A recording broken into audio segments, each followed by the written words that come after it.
Hey, you! Yeah, you! Ever bother counting how many hours of life you've got left? Let me do it for you. Depending on your luck, if you can call it that, you've got about 300,000 to 600,000 hours to live. Sounds like a lot, right? But it's not. 1/3 of those hours you'll spend unconscious in some bed drooling on your pillow. Another huge chunk eating, Instagramming, mindlessly scrolling, or crammed into a train or your car.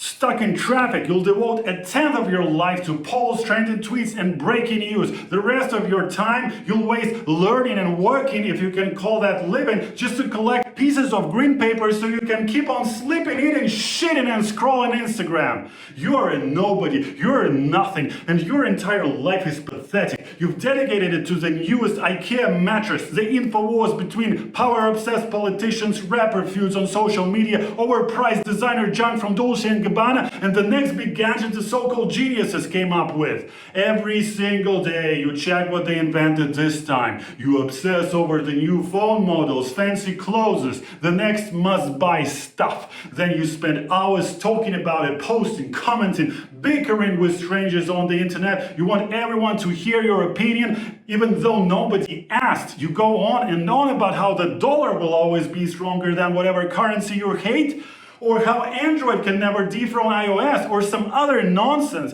Then you go all your separate ways like you actually accomplished something, but spoiler alert, your opinion changes nothing, especially not for them, because while you're glued to your phone or rehashing the latest world conflict that's none of your business, they make sure you don't notice anything else in your life. While you're scanning your newsfeed, they're busy creating those headlines, and while you're breaking your back at work to buy your lover a gift for birthday, they are screwing her. And guess what? Deep down you kind of like it. You don't really do anything to change that, do you?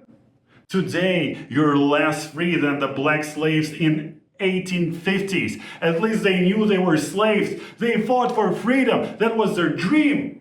You've been taught to serve the system from day one, starting with your precious schooling.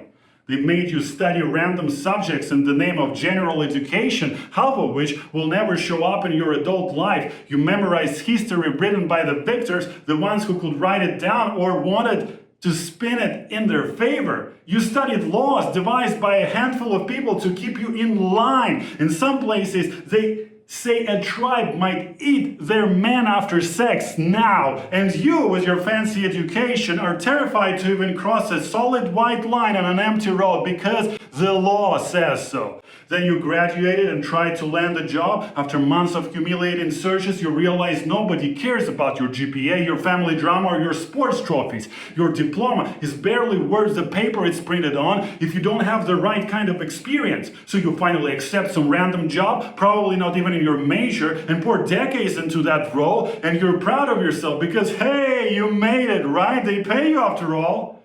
I did mention you're a nobody, correct? But you see no shame in burning through your last few measly days on earth this way. Why would you? Everyone around you does exactly the same. You all float along with the current, their current, and you call that happiness because you don't have to make real decisions, take real risks, or own real responsibility. They handle that part for you. They'll tell you where to go and what to do next, and once you earn them another $1 million, they'll pat you on the back, hand you a $1,000 check, and say, "Good job, buddy, keep it up, when's the next million coming in?" And they'll be absolutely right about it. Without their system, you'd never even see that grant. You just might want to remember the moment you processed any of their decisions is the moment they kick you out of their money-making machine. Good luck finding a place for those skills of yours after that. Without them, you are truly nothing. That's your life. 300 to 600,000 hours ticking away, searching for meaning in new apps, new shoes, new success. But you'll never break free unless you decide to wake up and see who's really in control.